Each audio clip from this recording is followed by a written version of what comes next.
नमस्कार, हटेला न्यूज में आपका बहुत बहुत स्वागत है। आज हमारे साथ एक ऐसे मेहमान हैं जो किसी परिचय के मोहताज नहीं है। इसको अपने पंचायत में ही नहीं बल्कि रांची जिला और पूरे प्रदेश में इसको जाना जाता है। बहुत ही एक्सपीरियंस आदमी है और अपने पंचायत में ही नहीं बल्कि जिला प्रदेश के हर वो जगह पर जाते हैं और लोगों की हर सुख दुख में शामिल होते हैं, किसी पार्टी समारोह में शामिल होते हैं और अपनी योगदान वहां पर देते हैं। हम आपको उनसे मिलाते हैं।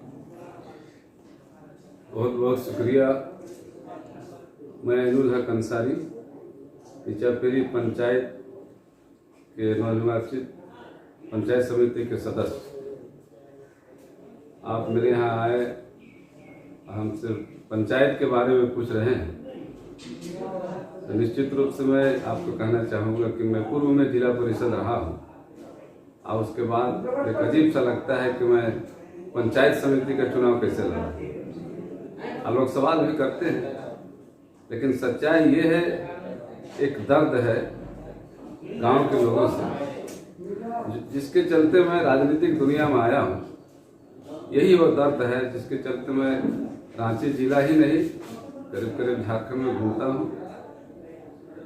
और मैंने देखा कि पिछले 10 साल जो पंचायत चुनाव हुआ, सरकारी फंडिंग एक सिस्टम है जो होना है, उस पर किसी का कोई बैंड नहीं है, आप करिए।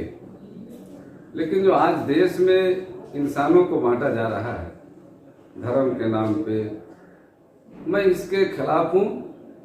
मैं किसी जात बिरादरी की बात नहीं करता, मैं समाज की बात करता हूँ।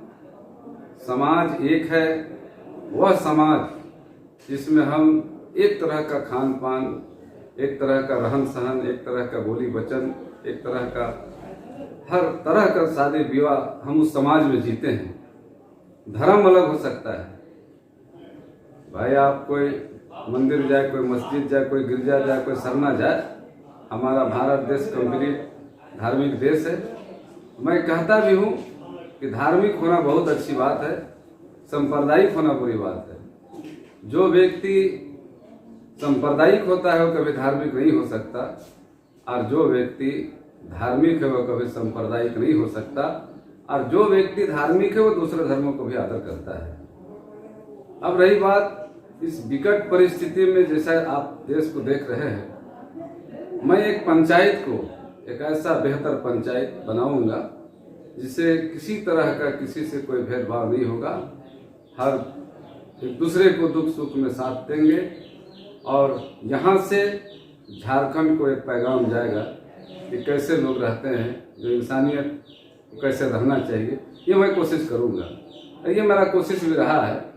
इसके बदले में मुझे बहुत सारी चीज़ें मिला है।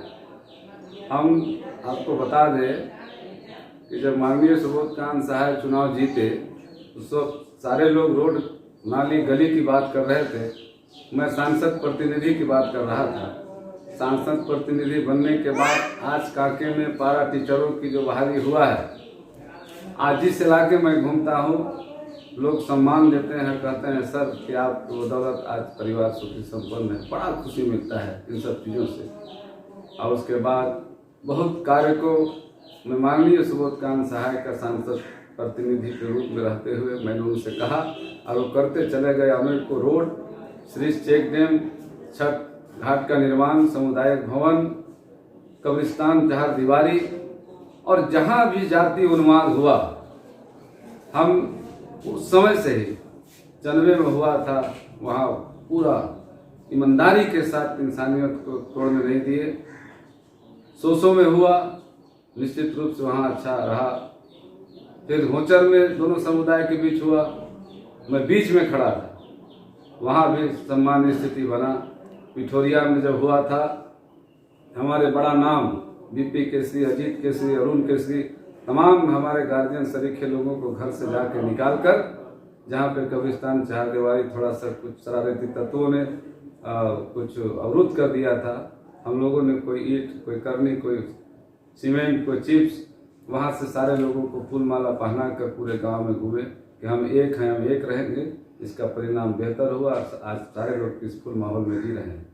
उरुगुटू में हुआ, वहाँ हम लोग कैंप कर गए। उस समय साना बाबा आज स्वर्गीय है, वो आए, हम लोग घूमते रहे, एक स्थिति बनाए। इसके बदले में आज बहुत से लोगों को पता नहीं होगा, रांची जिला एसएसपी की तरफ से मुझे प्रशस्ति पत्र से भी नवाजा गया।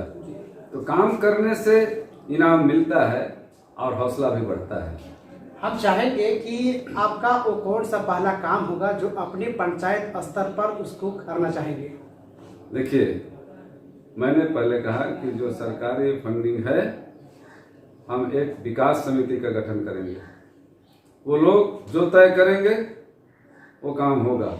लेकिन जो सबसे बड़ी बात है कि हमारे यहाँ जो सभी समुदाय के लोग एक सामियाने में लाकर जो दूरी बना हुआ है, सबसे पहले मैं इंसानियत को जिंदा करूंगा, और जब इंसानियत जिंदा होगा तो अपने आप विकास होगा। ये मैं करूंगा, इसमें कोई कंप्रोमाइज नहीं। अगर पीरू टोला से 2 किलोमीटर इचापीरी दूरी पे है, 12 बजे रात को अगर कोई आदिवासी गुजरेगा तो उसको भय नहीं होगा। और इचापीरी से कोई मुस्लिम 12 बजे रात को गुजर जाए, मुस्लिम को कोई भय नहीं होगा। मैं इंसानियत के लोगों को बांट कर झारखंड में एक पैगाम दूंगा कि हम देखो कैसे रहना चाहिए। हमारा रिश्ता इंसानियत का है। जिसको धर्म मानना है भैया, कोई मंदिर जाए, कोई मस्जिद जाए, कोई गिरजा जाए, कोई सरना जाए, अपना अपना आस्था का सवाल है, वो करे। लेकिन सबसे जो मूल बात यही है कि जब आज इंसान तरही तरही कर रहा है, उसको कहाँ धर्म याद आएगा।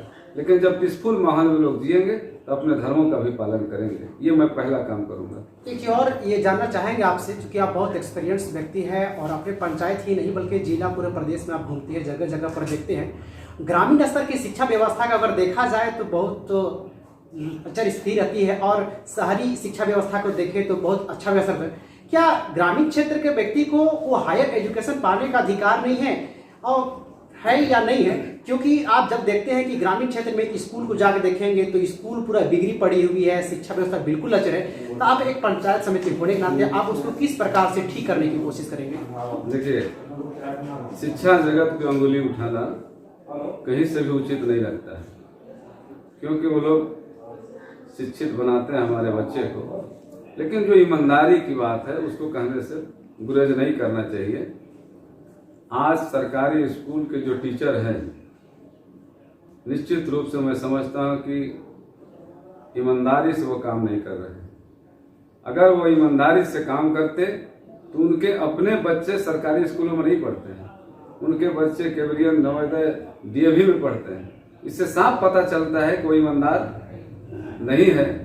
और मैं पिछले कई बैठकों में या फिर जिला परिषद का सदस्य था, उस समय भी मैंने साफ शब्दों में कहा है कि गरीब के बच्चे सरकारी स्कूल में पढ़ते हैं, आप उससे साक्षर तक महदूद नहीं रखें, उसको शिक्षित बनाएं। आप नीचे वाले पे रहम करिए, ऊपर वाला आप पे रहम करेगा।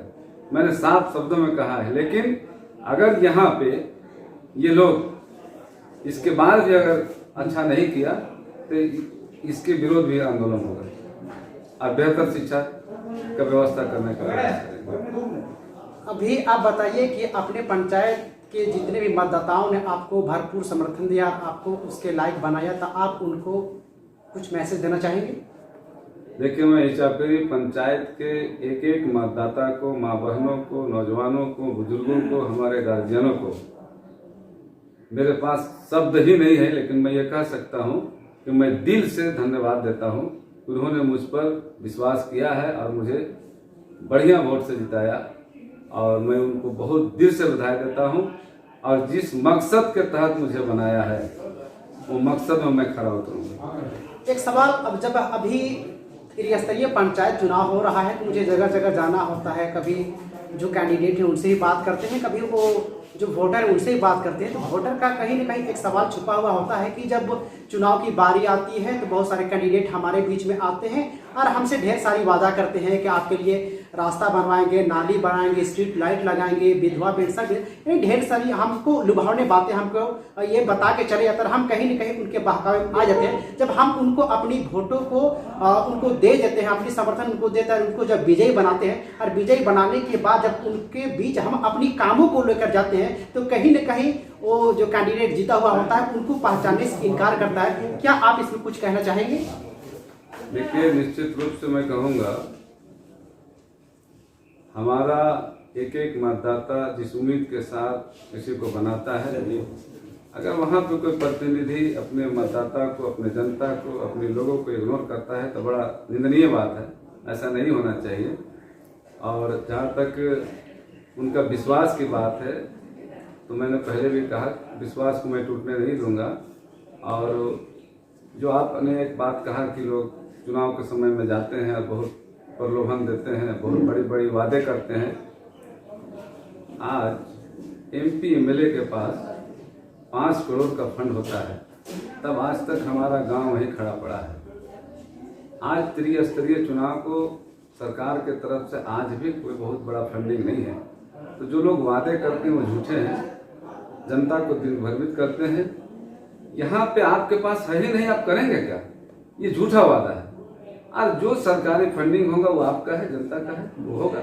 लेकिन यही आज के दिन बड़ा माने दुर्भाग्य है कि बड़ी बड़ी बातें करके लोगों को ठग कर, इसमें क्या हो रहा है कि दलाल तबके के लोग आगे आ जा रहे हैं और जो सही हमारे जो समाज सेवक हैं वो पिछड़ जा रहे हैं। यही गलत बात बोलने के लिए ईमानदारी सच्चाई के रास्ते पर चलना चाहिए और ईमानदारी की बात करना चाहिए। जीत हार जिसको होना होगा होगा, लेकिन जनता को ठगने का काम नहीं करना चाहिए, जनता के साथ झूठा वादा नहीं करना चाहिए। लेकिन आज ये एक फैशन बन गया है कि हम वादा करेंगे, अब कुछ कर नहीं पाता है। इसलिए मैं पूरे चुनाव में एक भी ऐसा वादा नहीं किया जो मैं कल फंस जाऊं। मैं जो वादा कर रहा हूं आपके सामने भी और आपके माध्यम से, कि जो सबसे बड़ी बात है कि जो हमारे लोगों में दूरियां हैं वो एक जगह हो जाएगा। तो जानते हैं जब किसी के यहाँ कुछ भी मामला खड़ा हो जाए तो यही समाज खड़ा होकर उसका कल्याण करेगा।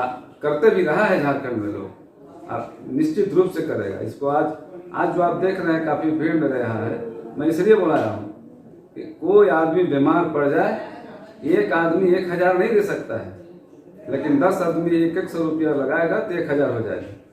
तो आप इंसानियत का अगर सेवा करना चाहते हैं तो बाबू आपको आगे बढ़ना होगा। हमसे जो बन पड़ेगा, मैं खड़ा हूं, लेकिन सारे लोगों को जो भी हमारा जरूरतमंद है, कोई भूखे नहीं रहे, इसका व्यवस्था पड़ोसी को करना है। इसके लिए हम टीम बना रहे हैं कि निश्चित रूप से ये गलत बात बोल के कोई फायदा होना नहीं है। जो बात करना है, सच करना है, सच के साथ आगे बढ़ना है और निश्चित रूप से सच्चाई का जीत होता है। तो आपने देखा कि इन्होंने मेरे सारे सवालों को कितनी बेबाकी तरीका से इन्होंने जवाब दिया। इस प्रकार की और भी लेटेस्ट न्यूज़ को जानने के लिए मेरा हटेरा न्यूज़ के साथ बने रहे। धन्यवाद।